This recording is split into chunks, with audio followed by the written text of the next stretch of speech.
Ukrayna, Avropa ölkələri və Amerika Birləşmiş Ştatları ilə birlikdə 12 may tarixindən etibarən tam və şərtsiz atəşkəsin başlaması barədə razılığa gəlib. Bu atəşkəsin azı 30 gün davam etməsi nəzərdə tutulur. Bu barədə Ukrayna prezidenti Volodymyr Zelenski Qətiyyətlilər koalisiyası ilə görüşdən sonra keçirdiyi mətbuat konfransında bildirib. Biz birlikdə Rusiyadan bunu tələb edirik. Bilirik ki, bu məsələdə bizi Amerika Birləşmiş Ştatları dəstəkləyir. Şərtsiz atəşkəs, yəni heç bir şərt olmadan, hər hansı bir şərt irəli sürmə niyyəti, münaqişəni uzatmaq və diplomatik prosesi pozmaq istəyi deməkdir.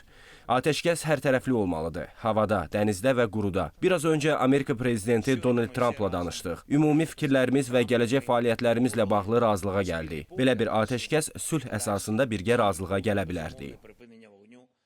Fransa prezidenti Emmanuel Macron isə əlavə edib ki, atəşkəsin monitorinqində əsas rolu Amerika Birləşmiş Ştatları oynayacaq. Lakin bütün tərəfdaş ölkələr bu prosesdə iştirak edəcək.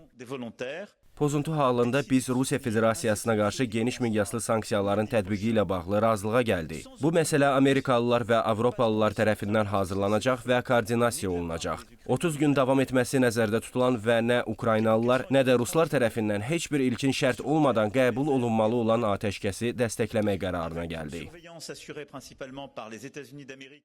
Britaniyanın baş naziri Keir Starmer isə bildirib ki, Vladimir Putin onların təklif etdiyi atəşkəsi qəbul etməsə, sülhdən üz döndərsə, Avropa ölkələri liderləri Rusiyaya sərt cavab verəcək.